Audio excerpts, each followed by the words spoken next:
जाना जाता है, उसी तरह फेमस है हमारा दिल्ली यूनिवर्सिटी, जहां के स्टूडेंट हर एक्टिविटी में निपुण माने जाते हैं। एक स्टूडेंट अपनी पीठ पर बैग टांगे कॉलेज में एंट्री लेता है, एक पुरानी जीन्स और शर्ट में जिनमें वो बिल्कुल मामूली दिख रहा था, जिसको देखकर वहां के स्टूडेंट उसे बहुत ही नीच भावना से देख रहे थे।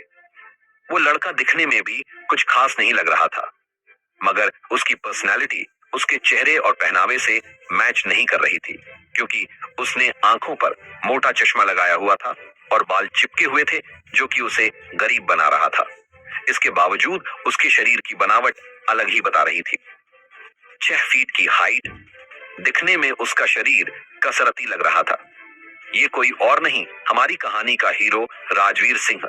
कहानी में राज होगा, जो कि दिल्ली यूनिवर्सिटी के फर्स्ट ईयर का स्टूडेंट है। कहने को तो स्कॉलरशिप से एडमिशन हुआ है, पर सच्चाई कुछ और ही है। राज का कॉलेज में आज पहला दिन है और वहां जाने के लिए काफी एक्साइटेड है, और वो तैयार होकर तुरंत पास के बस स्टैंड से बस में बैठकर अपने कॉलेज के लिए निकल जाता है और कुछ समय बाद वहां पहुंच जाता है। राज जब गेट से अंदर जाता है तो रास्ते में कुछ स्टूडेंट्स मिल जाते हैं जो एक नंबर के अमीर बाप के बिगड़े बच्चे थे, जो कि नए स्टूडेंट को परेशान करते हैं। और आज उनका शिकार होगा राज, क्योंकि वो लोग नए लड़कों की रैगिंग कर रहे थे, और उन लोगों के ग्रुप में 5 लोग हैं, जिनमें 3 लड़के और 2 लड़की है। इनमें से एक का नाम राहुल ओबेरॉय है, जो कि इनका लीडर है, जो दिल्ली के मशहूर बिजनेसमैन अरुण ओबेरॉय का एकलौता बेटा है। इनका टेक्सटाइल का बिजनेस है, जो कि दिल्ली में काफी मशहूर है। बाकी के 2 लड़के भी अमीर परिवार से हैं, मगर उनकी कंपनी का उतना नाम नहीं है। उनमें से एक का नाम रोहन और दूसरे का नाम अमन है, और दोनों लड़कियां भी इसी तरह के परिवार से हैं, जिनमें से एक का नाम नेहा और एक का जूही है। अमन इधर उधर देख रहा था तो उसकी नजर गेट से अंदर आ रहे एक लड़के पर जाती है, तो अमन सभी से कहता है, उधर देखो, आज एक फटीचर फिर से हमारे कॉलेज में आ गया। देखो तो इसके पहनावे को एक नंबर का नमूना लग रहा है। तो राहुल कहता है, आज इसकी थोड़ी खातिरदारी करते हैं। और ये बोलकर सभी हंसने लगे। वो जो आ रहा था कोई और नहीं, हमारा राजवीर ही है। राहुल की नजर सामने से आ रहे लड़के पर पड़ती है तो उसे अपने पास आने को कहता है, तो वो वहां आ जाता है। उसके बाद राहुल कहता है, अपने बारे में बताओ। तो वो कहता है, मेरा नाम राजवीर सिंह है और मैं फर्स्ट ईयर का स्टूडेंट हूँ, और मेरा डिपार्टमेंट बिजनेस का है। तब राहुल कहता है, नाम तो राजा वाले हैं, मगर हो एकदम से फटीचर। और ये बोलकर वो सभी हंसने लगे। इस पर राज को बहुत गुस्सा आता है, मगर वो चुप रहता है और मन में कहता है, मैं जिस काम को करने आया हूं उसके लिए मुझे ये सब झेलना होगा। और आसमान की ओर देखकर कहता है, पापा, आपने मुझे कहां फंसा दिया? तब फिर राहुल कहता है, ओ गरीबों के कुबेर, कहां खो गया? अभी ये बोल ही रहा था कि उसकी नजर सामने से आ रही लड़की पर जाती है और उसके चेहरे पर एक शैतानी मुस्कान आ जाती है। फिर वो राज से कहता है, ओ गरीबों के कुबेर, तुम तो जानते ही हो कि अपने सीनियर की बात माननी पड़ती है। तो राज हाँ कहता है। इस पर राहुल कहता है, गुड, अब मेरी बात सुनो, तुम्हें एक नंबर। तो राज कहता है, कौन सा काम? तो इस पर राहुल कहता है, बस छोटा सा काम। बस जो लड़की वहां से आ रही है उसके पास जाना है और उसके फिगर की साइज पूछ कर लाना है। ये सुनकर राज कहता है, क्या बकवास कर रहे हो? तो राहुल कहता है, क्या कहा? बकवास? तो सुन बे, अगर तुमने ये नहीं किया तो तुम्हें बाकी का समय बहुत मुश्किल से कटेगा। तो सोच लो क्या करना है। तो राज कुछ देर सोचने के बाद वो उस लड़की की तरफ चला जाता है और कहता है, कुछ नहीं होगा, तू हिम्मत रख। वहां पहुंचकर वो उस लड़की को कहता है, एक्सक्यूज मी मैम। किसी के बोलने से वो राज की तरफ मुड़ती है और उसे पूरा स्कैन करती है और मुंह बनाते हुए कहती है, बोलो क्या काम है? उसके मुड़ने पर राज जब उसे देखता है तो बस देखता ही रह जाता है। झील से गहरी और काली आंखें, सीधी नाक, गोल चेहरा, सुराहीदार गर्दन और हवा में लहराते लंबे बाल। वो किसी गुड़िया से कम नहीं लग रही थी। ऊपर से उसके टॉप के नीचे दिखती कमर। राज तो उसे देखकर ही ब्लैंक हो गया था और वो मन में आसमान की ओर देखकर कहता है, पापा, मैंने आपके लिए बहू ढूंढ लिया है। वो लड़की चुटकी बजाते हुए कहती है, बोलो क्या काम है? तो राज बोल देता है, मुझे आपके फिगर की साइज जाननी है। ये सुनकर उस लड़की को बहुत गुस्सा आता है और एक थप्पड़ जड़ देती है, जिससे राज का चेहरा एक तरफ झुक जाता है। ये देखकर वहां के सभी स्टूडेंट्स हंसने लगते हैं। तो वो लड़की सबको घूर कर देखती है तो सब वहां से तुरंत गायब हो जाते हैं। फिर वो राज से कहती है, तुम्हारी हिम्मत कैसे हुई ये पूछने की? इस पर राज कहता है, उन लोगों ने कहा था। तो वो लड़की राज की उंगली की दिशा में देखती है तो वहां कोई नहीं था। तो वह कहती है, क्या खाली बेंच ने कहा? तो राज उधर देखता है तो वहां कोई नहीं था। चलिए आपको इस लड़की के बारे में बताता हूं। ये है हमारी कहानी की हीरोइन काजल सेन। इनके पिता दिल्ली के ऊंचे बिजनेसमैन में गिने जाते हैं और उनका नाम है अशोक सेन और इनकी कंपनी का नाम है SN ग्रुप ऑफ कंपनीज, जो कि लगभग हर चीजों में व्यापार करती है। काजल अमीर परिवार से होने के कारण उसमें घमंड और एटीट्यूड भरा है, पर वो औरों की तरह सबको परेशान नहीं करती है जब तक कि कुछ खेड़े ना। अब आगे बढ़ते हैं। काजल कहती है, अगर दोबारा ऐसी हरकत की ना तो अच्छा नहीं होगा। इतना बोलकर वो वहां से चली जाती है और राज बस देखता रह जाता है और मन में कहता है, मजा आएगा। क्या राज और काजल में आगे क्या होगा और राज यहाँ क्यों आया है? जानने के लिए सुनिए रक्षक द डिस्ट्रॉयर सिर्फ पॉकेट FM पर। अब आगे राज अपने गाल पर हाथ रखे अपने क्लासरूम में आकर पीछे के खाली बेंच पर एक साइड बैठ जाता है, क्योंकि उस बेंच पर 2 की बैठने की जगह थी। दूसरी तरफ काजल गुस्से में क्लास में घुसते ही राहुल पर चिल्लाने लगती है और कहती है, दोबारा मेरे साथ ऐसा किया तो मैं अंकल को सब बता दूंगी। और इतना बोल वो नेहा के साथ बैठ जाती है और राहुल गुस्से में मुट्ठी बंद कर लेता है और मन में कहता है, इसका बदला तो मैं जरूर लूंगा। इधर राज के क्लास में सभी स्टूडेंट्स आने लगे, मगर राज के होलिये और पहनावे को देखकर कोई भी उसके पास नहीं बैठता। राज ये सब नोटिस कर रहा था और उसके चेहरे पर एक तंज भरी मुस्कान थी। तभी उस क्लास में एक 22-23 साल का लड़का अंदर आता है और वो इधर उधर देखकर राज के बगल में बैठ जाता है, क्योंकि राज से उसे अच्छी वाइब्स आ रही थी। बैठने के बाद वो राज से कहता है, हाय, मेरा नाम आदित्य कुमार है। और तुम्हारा? तो राज उसकी तरफ देखकर कहता, हाय, मेरा नाम राजवीर सिंह है और तुम मुझे राज कह सकते हो। फिर दोनों एक दूसरे के साथ कंफर्टेबल होने के लिए आगे बातें करने लगते हैं। क्योंकि आदित्य थोड़ा बात करने में मजाकिया था तो वो राज को अपनी बातों से हंसा देता था। राज को भी उसके साथ अच्छा लग रहा था, मगर राज बार बार पूरे क्लास में किसी को देख रहा था पर वो उसे नहीं दिखा तो वो थोड़ा उदास हो गया।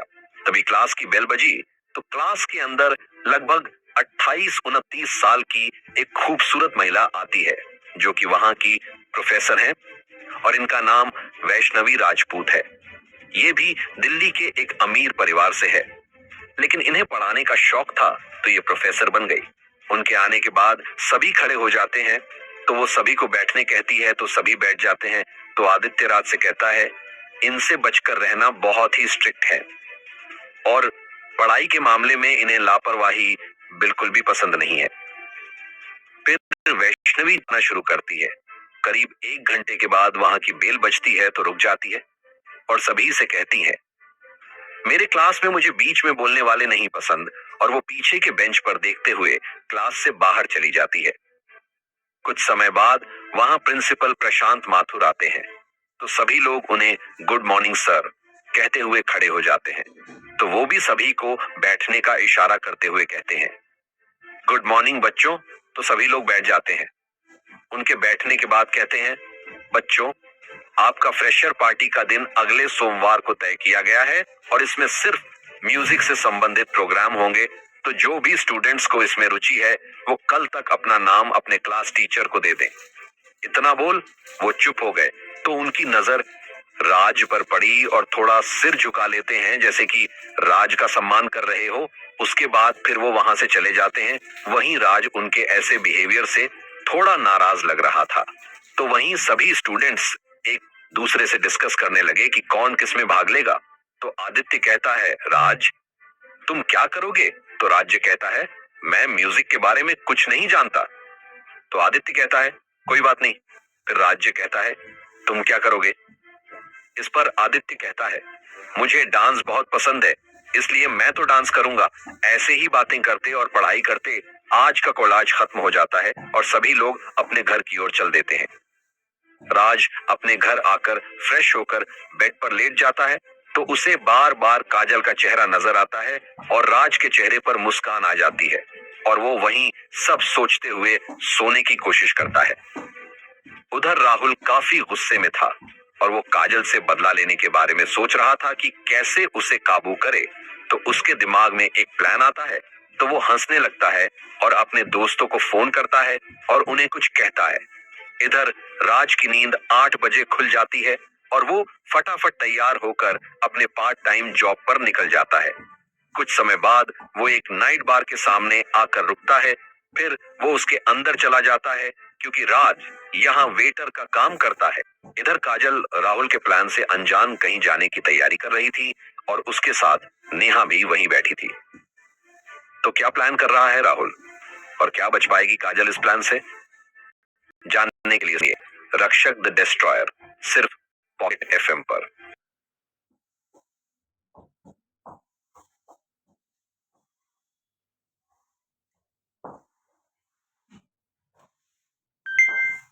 रोज कितनी सारी पेमेंट्स करती हूँ, बिल्कुल सेफली। तो फ्रॉड मेरे साथ नहीं होगा, ऐसा मैं सोचती थी। फिर एक दिन एक गलती की और पूरा बैंक अकाउंट खाली। राज जिस बार में काम कर रहा था उसका नाम सनशाइन बार है और वो अंदर जाते ही चेंज करके वेटर का ड्रेस पहन लेता है। काम करते करते उसे कुछ ही समय हुआ था कि उसकी नजर बार के अंदर आते कुछ लोगों पर पड़ी और उन्हें देखकर राज को एक झटका लगता है और मन में कहता है, इतनी बड़ी दिल्ली में इन सबको यही आना था। ये कोई और नहीं बल्कि राहुल की गैंग और काजल थी। उसे ऐसे खड़ा देख वहां का मैनेजर कहता है, यहाँ खड़े रहने के पैसे नहीं मिलते हैं, काम करने को मिलते हैं। तो राज मैनेजर की बात सुनकर अपना काम करने लगता है और मन में कहता है, प्लीज भगवान मेरा सामना इन लोगों से ना हो। भगवान तो राज की बात नहीं सुनी पर मैनेजर राज की दिल की बात जरूर सुन लिया और उसे अपनी तरफ बुलाया और कहा, उस टेबल पर जाओ और आज तुम उन लोगों को सर्व करोगे। तो राज उस टेबल की ओर देखकर कहता है, अब तो अपने लग गए। इस पर मैनेजर ने कहा, तुमने कुछ कहा तो राज नामे सिर हिला देता है और वहां से चला जाता है। राज उस टेबल पर जाकर कहता है, हेलो सर, आप क्या लेना पसंद करेंगे? इस पर राहुल कुछ ऑर्डर देने ही वाला था कि उसकी नजर राज पर पड़ी और हंसते हुए कहता है, ओ तो गरीबों के कुबेर, ये तुम हो। अच्छा है, एकदम अपने हिसाब का काम खोजे हो। और इतना बोल हंसने लगा पर पता नहीं काजल को राज की बेइज्जती अच्छी नहीं लग रही थी, इसलिए उसने कहा, यार पहले कुछ ऑर्डर कर लेते हैं, मुझे बहुत भूख लगी है।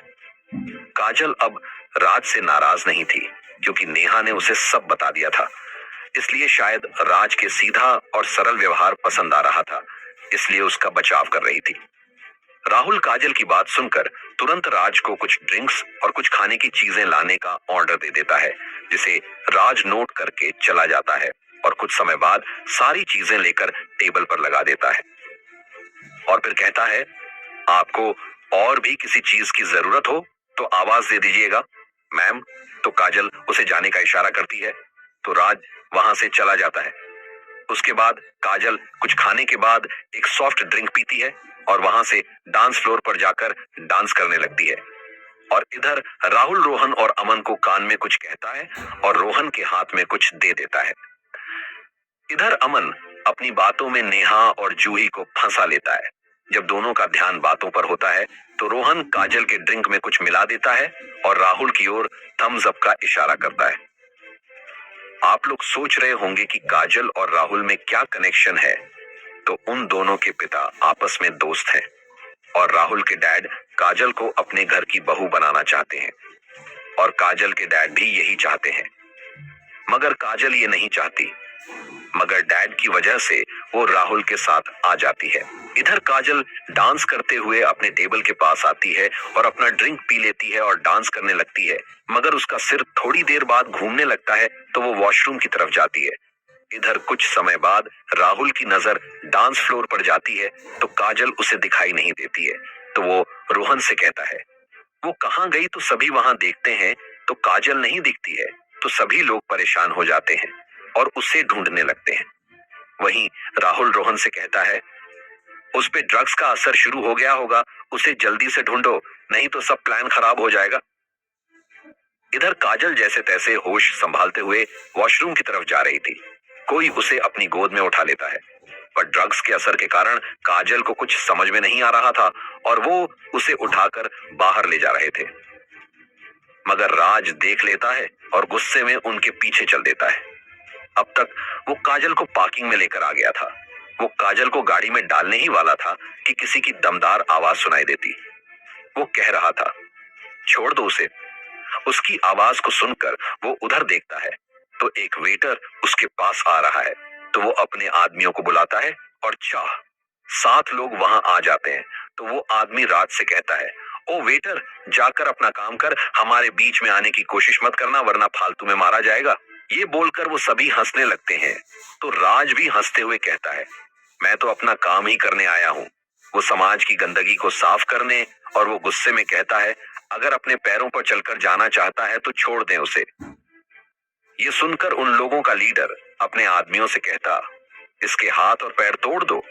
ये सुनकर उनमें से एक आदमी राज की तरफ जाता है और उसके चेहरे पर एक मुक्का चला देता है। उस आदमी का वार राज को लगता उससे पहले ही वहां हड्डियों के टूटने और उस आदमी की दर्द भरी कराह सुनाई देती है। तो सब वहां देखते हैं तो उनका आदमी जमीन पर गिरा हुआ है और वो दर्द में तड़प रहा है। ये देखकर उनका लीडर गुस्से में आ जाता है और सभी को एक साथ हमला करने को कहता है। अपने लीडर की बात मान वो सभी एक साथ राज की ओर बढ़ जाते हैं। ये देखकर राज के चेहरे पर स्माइल आ जाती है और वो उन पर टूट पड़ता है। अब वहां सिर्फ गुंडों की हड्डियां टूटने और उनकी चीखें सुनाई दे रही थी। ये देखकर उनका लीडर डर जाता है और वो काजल को छोड़ देता है। काजल, जो कि अब तक बेहोश हो चुकी थी, उसके छोड़ने से गिरने ही वाली थी कि राज दौड़कर उसे पकड़ लेता है और उन लोगों को देखकर कहता है, कभी तुम लोग मुझे दिखाई नहीं देना वरना अगली बार तुम सबकी जान जाएगी। इतना बोल वो लीडर के फेस पर एक मुक्का मारता है। तो वो लोग जैसे तैसे अपने लोगों को गाड़ी में बिठाकर वहां से भाग जाता है। उन लोगों के जाने के बाद राज काजल को होश में लाने की कोशिश करता है, पर ड्रग्स के कारण वो हल्का होश में आती है और वो राज को गले से लगाकर लिपट जाती है। राज को समझते देर नहीं लगा कि इसे नशे की कोई चीज पिलाई गई है। अब राज को समझ में ही नहीं आ रहा था कि वो क्या करे और वो सोचने लगा क्या करना चाहिए। इधर राहुल, नेहा और बाकी लोग उसे ढूंढते हुए बाहर पार्किंग की तरफ आ रहे थे कि राहुल की नजर सामने के दृश्य पर पड़ती है और वो गुस्से में अपनी मुट्ठी कसकर बंद कर लेता है।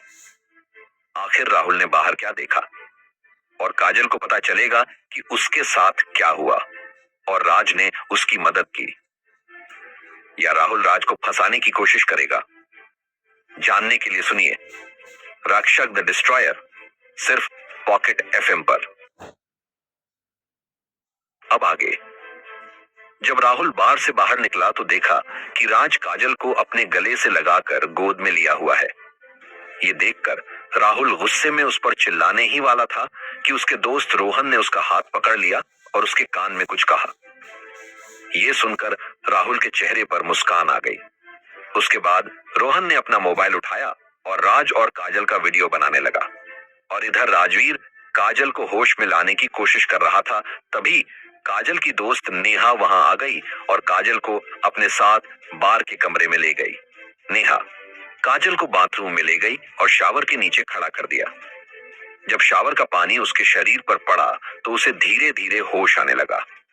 जब वो होश में आ गई तो उसने नेहा से पूछा, क्या हुआ था मुझे?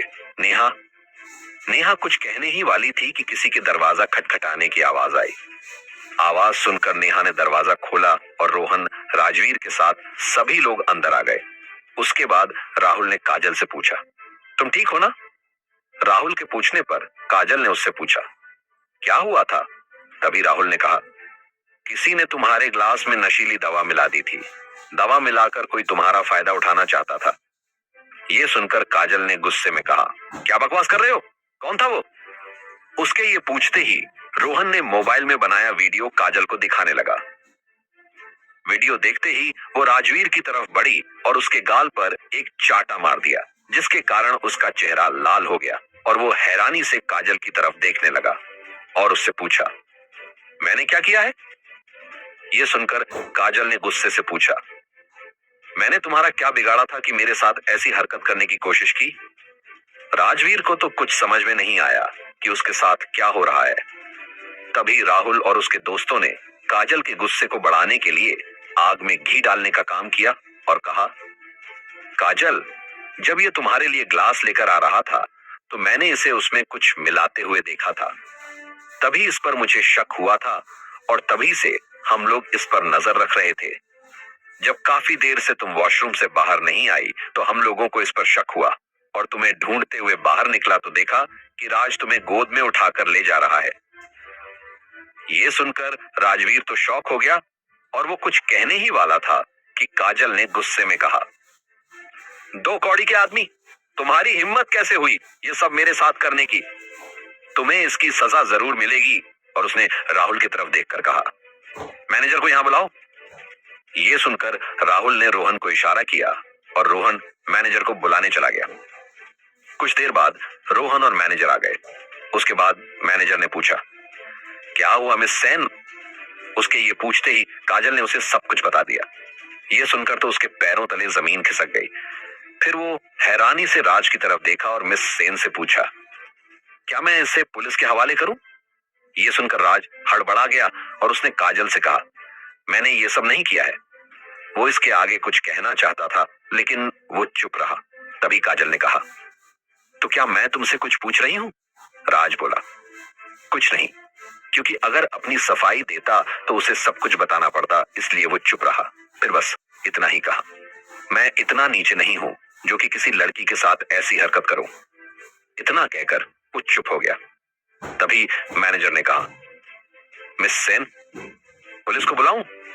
तो काजल ने कुछ सोचते हुए कहा, उसकी कोई जरूरत नहीं है, बस इतना करो कि इसे नौकरी से निकाल दो और इसकी सैलरी भी मत देना। ये बोलकर वो चुप हो गई तो मैनेजर ने गुस्से से कहा, अब तुम्हें यहाँ आने की कोई जरूरत नहीं है। ये सुनकर राज चुपचाप वहां से बाहर निकल ही रहा था कि उसने पीछे मुड़कर कहा, अक्सर जो दिखता है वो होता नहीं है। और एक बात बता दूं मिस, दोस्त, थोड़ा सोच समझ कर बनाना। ये बोलकर वो वहां से चला गया और छोड़ गया काजल के मन में एक बात, आखिर उसने ऐसा क्यों कहा? ये सोचते हुए वो भी वहां से चली गई। उन दोनों के जाने के बाद सभी लोग वहां से चले गए, पर वहां कोई और भी था जो कि ये सब दूर से देख रहा था। बार के सामने की बिल्डिंग से कोई शख्स दूरबीन लगाकर ये सब बड़े ध्यान से देख रहा था। सभी के चले जाने के बाद वो वहां आया और वहां के सीसीटीवी फुटेज को बड़े ध्यान से देखकर उसकी एक कॉपी बनाकर अपने पास रख लिया और उसके बाद सारे फुटेज डिलीट कर दिया और वहां से बाहर निकल आया।